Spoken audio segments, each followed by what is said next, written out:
Were it not for Betancourt's Glavian pilot skills, and the close proximity of Obol, Damask's smallest moon, we would have been annihilated by the heretic fleet. The ships of Captain Estrom's mobile battle group, which had vanished at the opening of the Helican Schism. We lost the 6 fighters they sent at us in Obol's vast caves. After 40 hours of waiting in the dark and cold with all systems powered down, a tremor in the fabric of the fathomless immaterium told us they had left. A further 26 hours later, Maxilla brought the Essene to save us.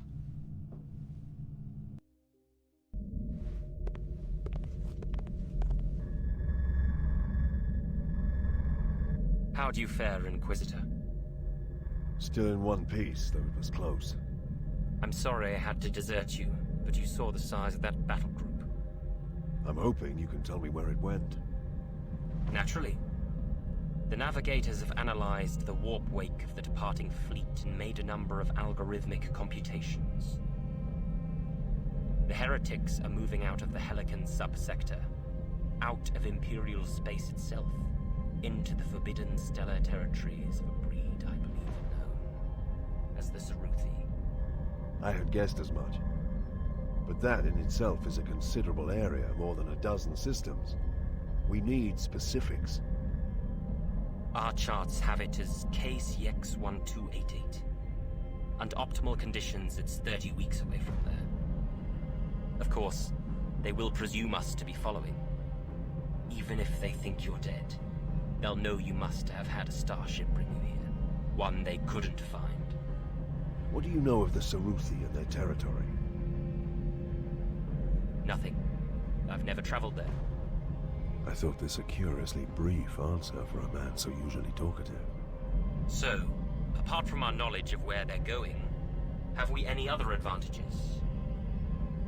We have the Pontius. We are almost done with our preparations to activate the foul mechanism.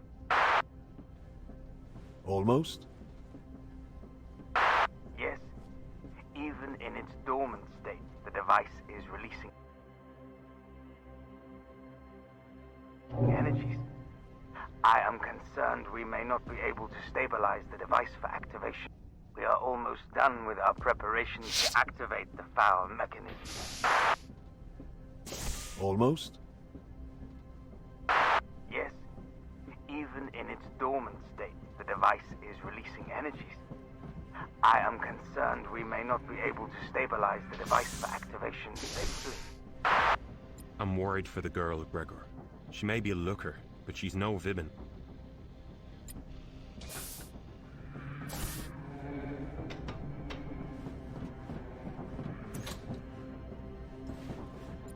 I have notified the Inquisition of our progress as you requested, Master.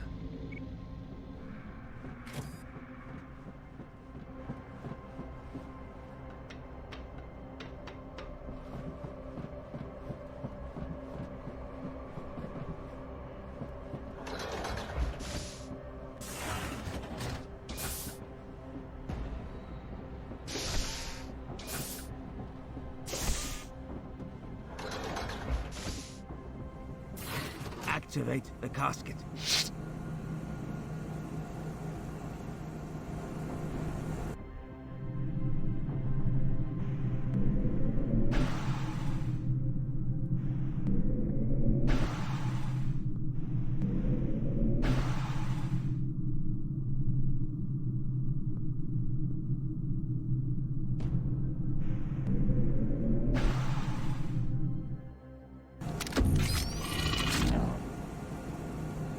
Gregor, the power source.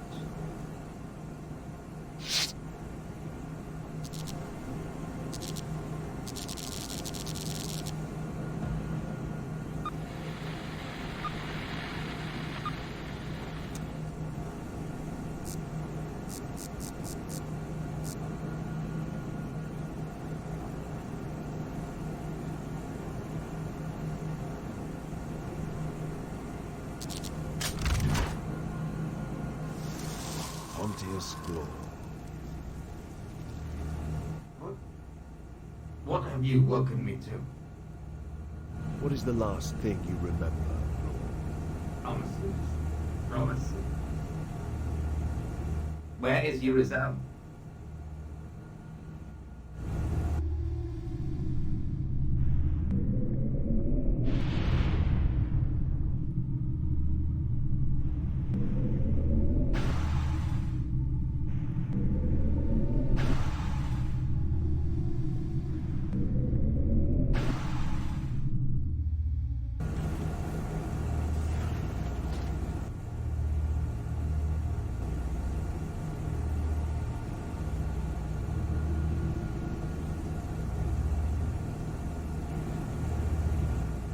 Temper.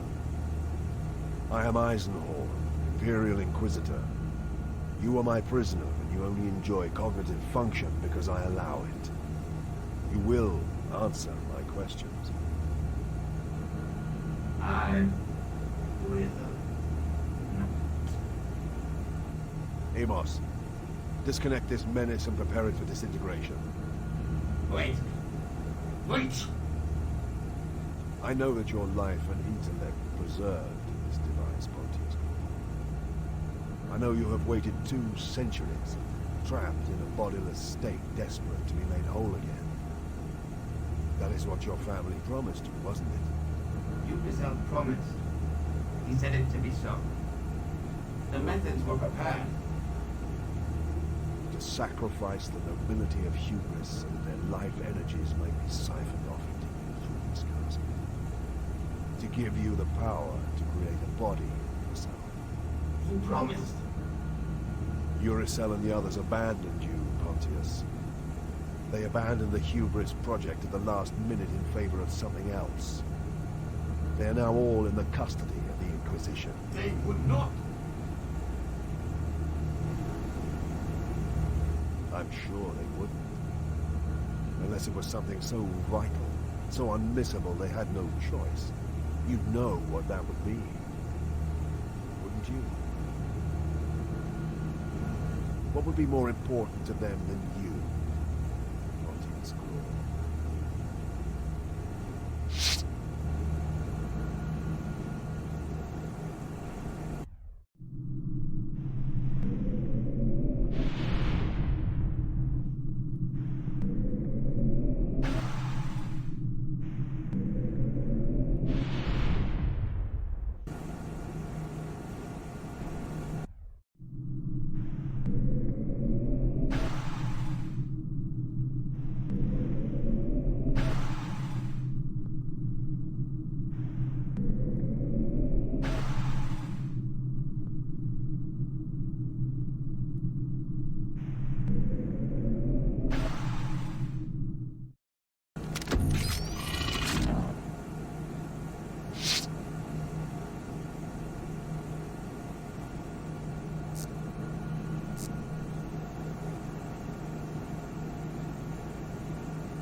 They are not cool.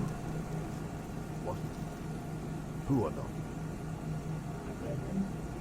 Like him. If you had them, you would not be asking these questions. They are free and you more honest. Not at all. You know how it is.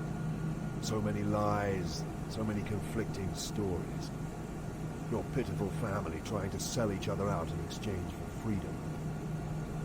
I came to you for the truth. No. Credible, but no. You know what it is, Pontius. No. You know what it is. They woke you from time to time to keep you informed. Woke you from the oblivion that surrounds you in that globe. Beneath House Glor, for example, in that chapel they built to contain you. I saw you there. You subdued me with your power. I would do so again. You know what it is. They told you. No. You're lying. Not much use then. We're just beginning. Perhaps I should try. How? Exactly.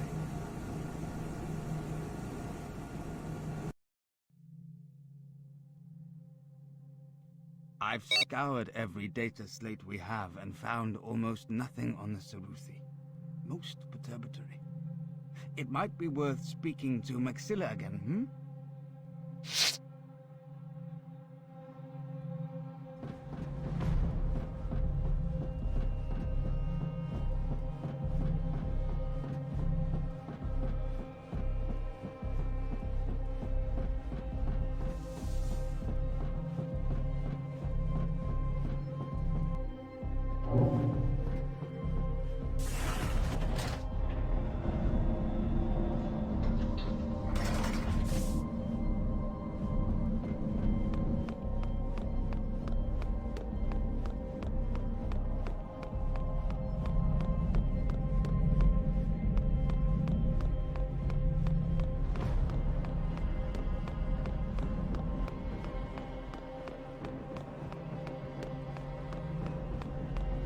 Tobias, Yes, Gregor. tell me about the Saruthi.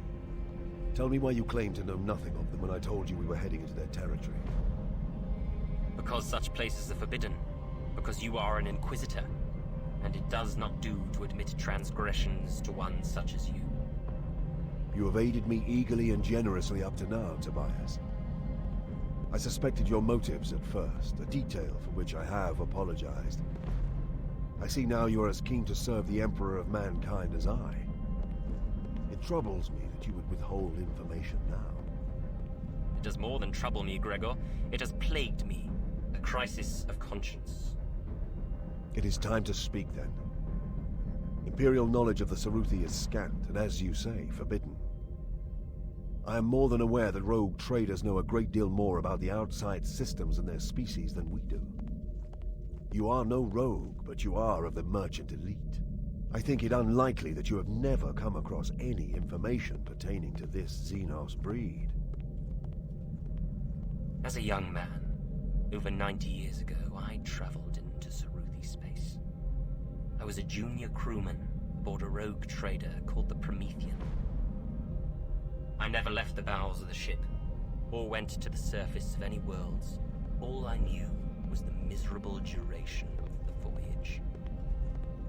As I understand it, it took the senior officers a long time to find the Saruthi at all, and even then they were less than forthcoming.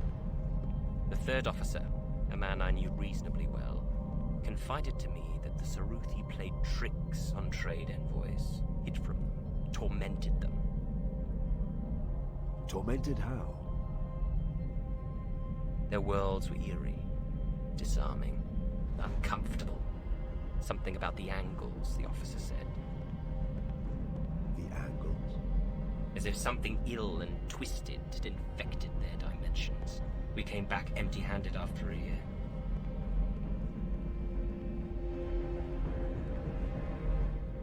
Many of the crew quit and left the Promethean on our return. Especially when the captain declared he was going to try again. I quit then too, but only because I couldn't face another year below decks. Perhaps you can see why I was unwilling to tell you these things before. Because there is nothing useful to tell, except to incriminate myself by admitting I had gone beyond. In future, do not hold information back from me. I will not. Tobias, you say the voyage of the Promethean was long and fruitless, and the crew members were tormented by the beings they eventually encountered. Do you not have misgivings about returning there? Of course. But I am bound to serve you as an agent of the Emperor, and I will do so without question. Besides, part of me is curious. Curious? I want to see the Saruthi with my own eyes.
I tell you much, you tell me little.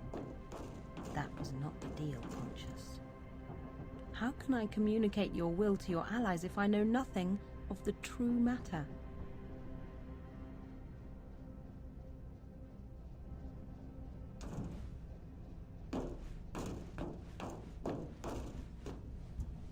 You should go before they discover you. Eisenhorn is becoming suspicious. Tell me, Pontius. We're nearly there. The window for communicating with your allies is closing. The necrotooth. That is what we are after, Elizabeth. The necrotooth. The necrotooth.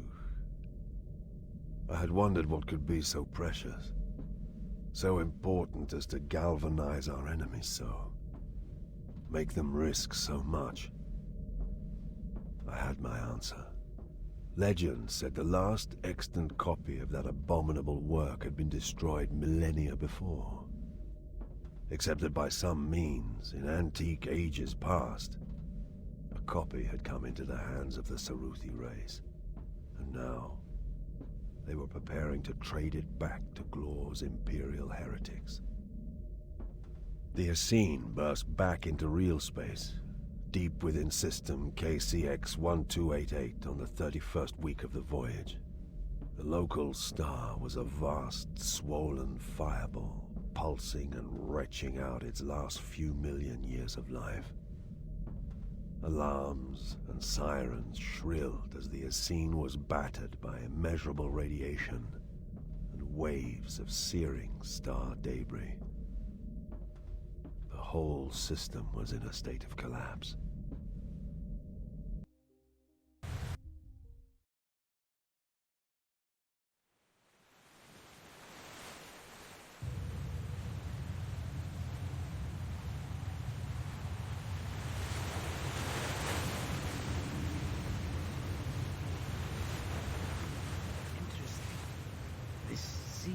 Made of liquid ammonia. What? The waves are moving out from the ship.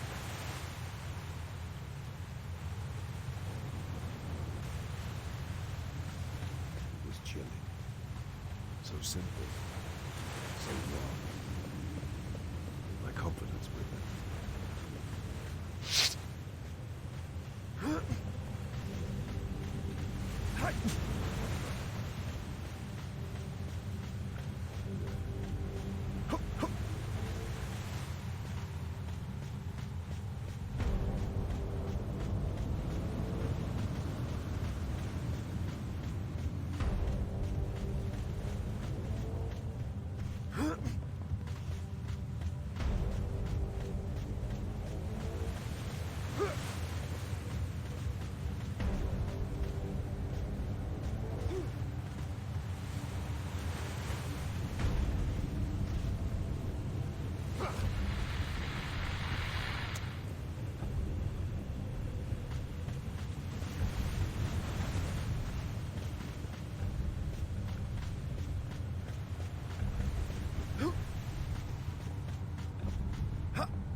The structure was similar to those that formed the pathway that had led the Essene to this accursed planet.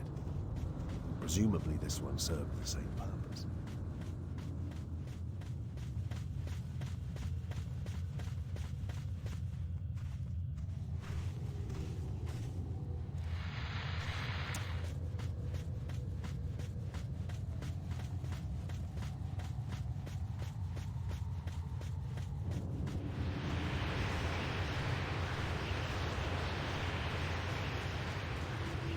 was no wind here a moment ago. Not the slightest breath of air. The planet exudes an overwhelming sense of wrongness. From these great irregular polygons to the odd angled tiles in the sand. Like some subtle and ingenious trap devised to slowly break the mind.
Would they be executing Gudrunite guardsmen out here? Had the oddness of this place undone their very minds? Regardless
You've made a huge mistake.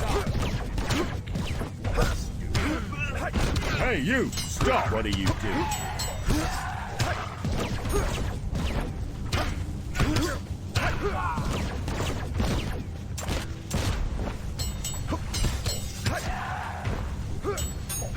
Step back.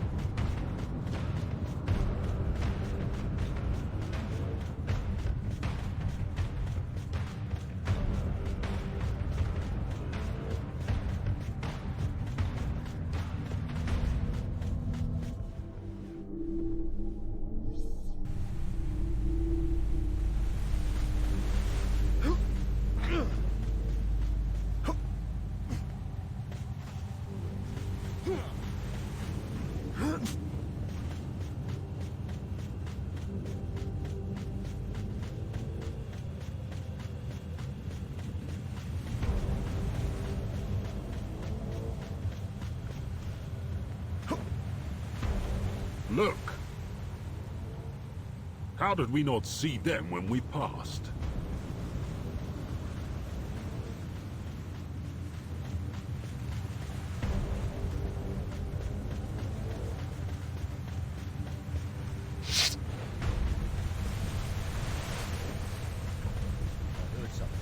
Hey, you! I heard something. An intruder! Stop!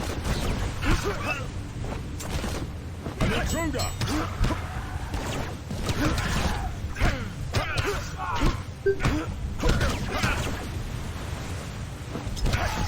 Spill!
An intruder! Found you, scum!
Target reached.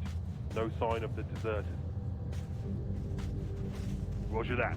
We'll wait for main group to rendezvous here.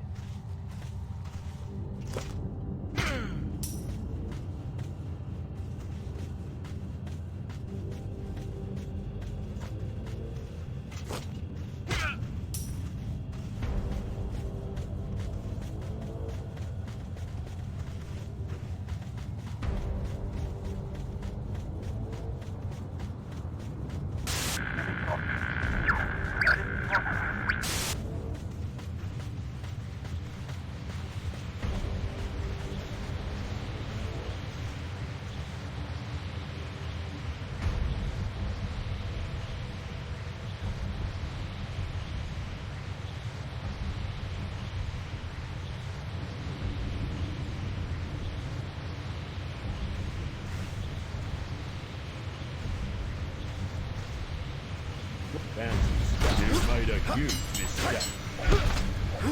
Hey, you! Stop!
Intruder. What are you doing?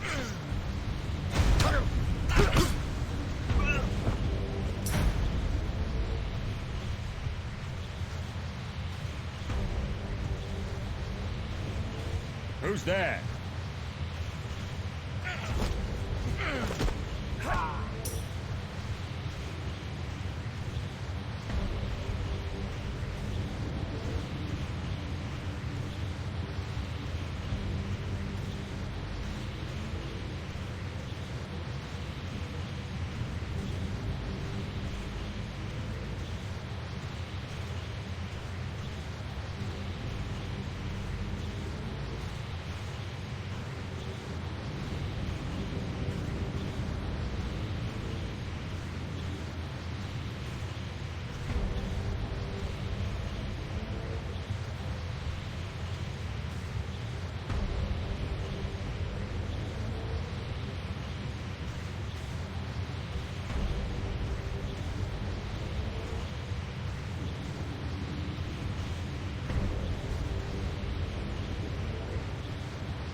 Who's there?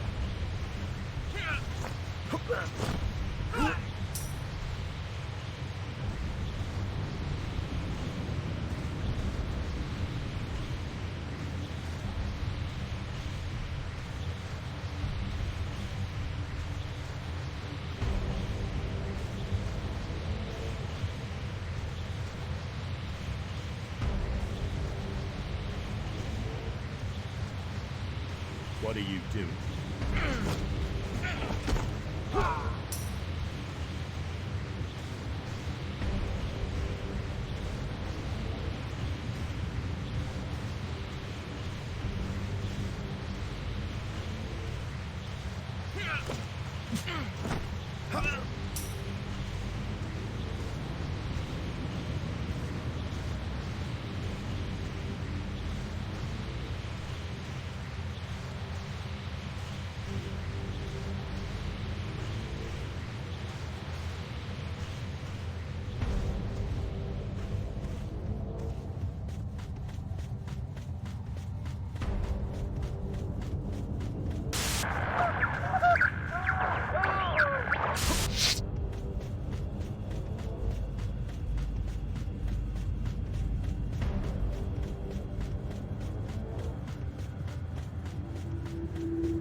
back. You've made a huge mistake.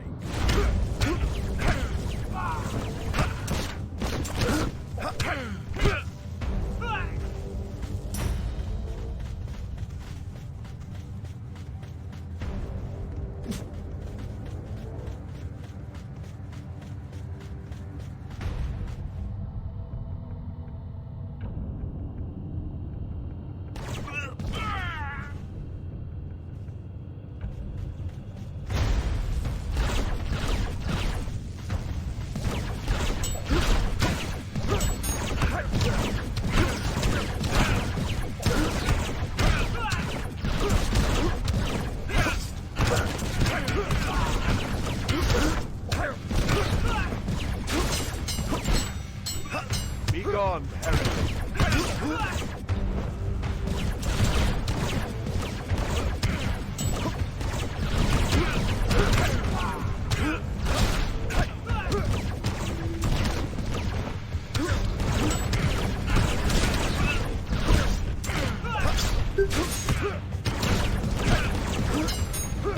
Be still.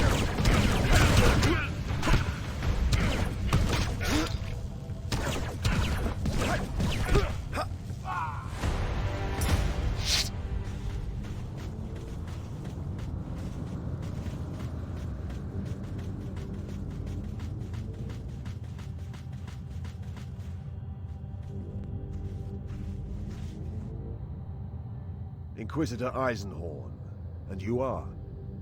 Sergeant Neil Juris, 2nd Battalion, 50th Gudrunite Rifles. Sir, is the fleet here? Have they found us? Appraise me, quickly and briefly. We were mustered to the frigate Exalted, waiting to ship out. When we ran from Gudrun High Anchor, then Captain Eastrom told us all Gudrun had fallen and we were relocating. And then? 30 weeks in transit to get here. The moment we arrived, we knew something was wrong. We protested, demanding to know what was happening. They called it dereliction and sent dozens to the firing squads. We were given a chance to follow orders or die. Not much of a chance. No, sir. That's why I tried to get the men out. We broke and ran.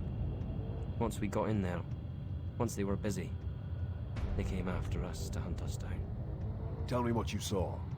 They deployed us from the ships along this beach as an escort detail for the main party. What of the cargo? The cargo? Nothing. In the main party was the captain, Lord Glor of Gudrun, a merchant, an ecclesiarch, and a great and terrible warrior that they tried to keep away from us regular troops. Then what? We advanced. It seemed to me that they knew where they were going. Things changed as we went further in. It got darker and warmer, and it was hard to negotiate the way as if... As if what? We couldn't judge distances. Sometimes it was like wading through hot wax. Sometimes we could barely slow ourselves down. Some of the men panicked. We found polygons, like these on the beach.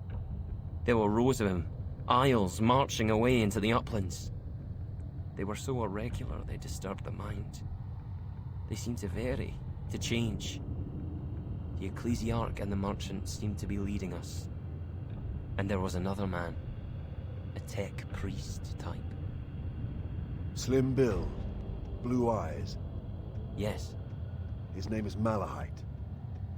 He played a part in choosing your path? Yes. They deferred to him on several occasions. Finally, we came to a plateau which seemed to be artificial in nature. We waited what seemed like hours, but it was impossible to tell because our chronometers had all stopped. Then there was some kind of dispute. Lord Glor was arguing with some of the others. I saw this as a chance. I got the men ready, nearly 90 of us, ready and eager to trust to chance and flee. All eyes were on the shouting match. The big warrior, God, Emperor, save me. He was shouting by then. I think the sound of his voice was what decided us. We slipped away in 2s and 3s from the back of the ranks, down the sides of the plateau, and ran back the way we'd come. And they discovered your escape? Eventually. And came hunting for us. The rest, you know.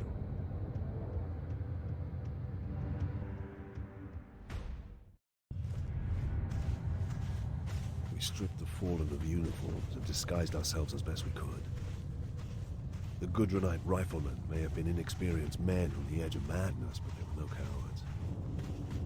Jerus led us into the camp, which our quarry had set close to the location of the Saruthi trade.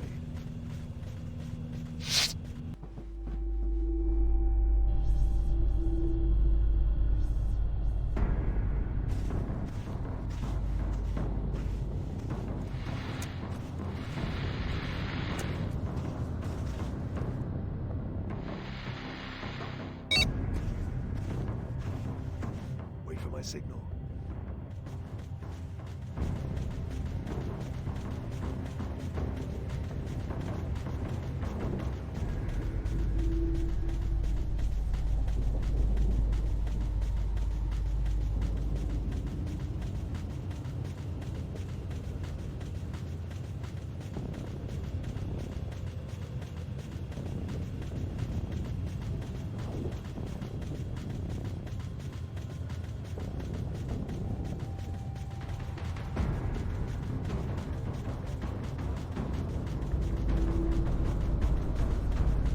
Didn't sign up for this.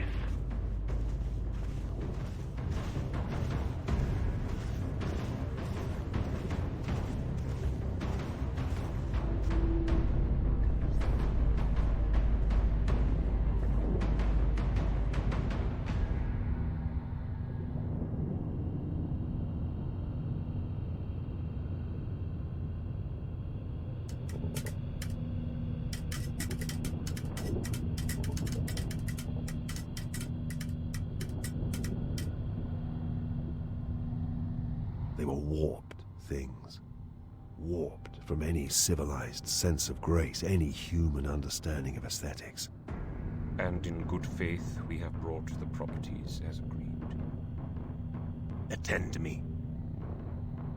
I confess that I was by then as afraid as those with me. I have seen horror, and horror itself doesn't terrify me. Nor indeed was there anything horrific about these beings.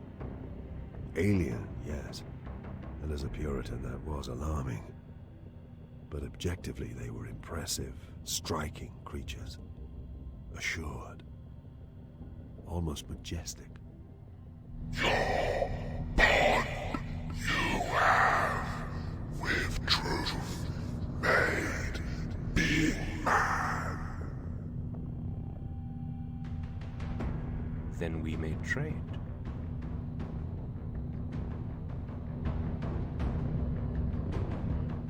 Ecclesiarch, we need confirmation. The truth that is ours. The Necrotooth. They had the Necrotooth. It was now or never, I thought. Look out! They're attacking!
beckoned to me, telling me to open it and experience its wonders. I didn't even think to resist. What it was showing me was so wondrous, so sublime, so beautiful. The stars themselves, and behind the stars, the mechanisms of reality. The intricate and oh so perfect workings of a transcendent natural force we misguidedly and dismissively called chaos. I undid the wire-like clasps that kept the book shut.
Don't forget what you came for, abomination. You counsel well, Inquisitor, for...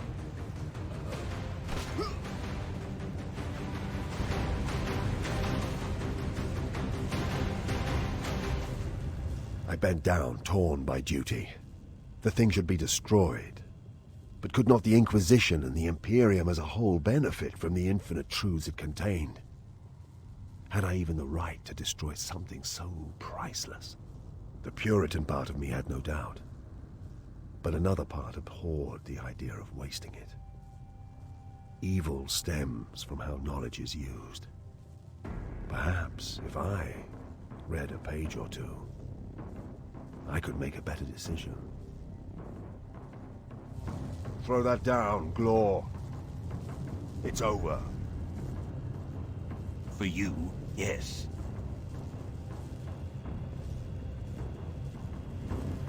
I shook my head to cast away the insidious thoughts.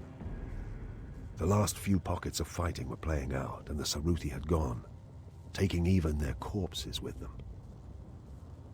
It seemed to me the Gudrunites had overwhelmed the troopers by sheer numbers.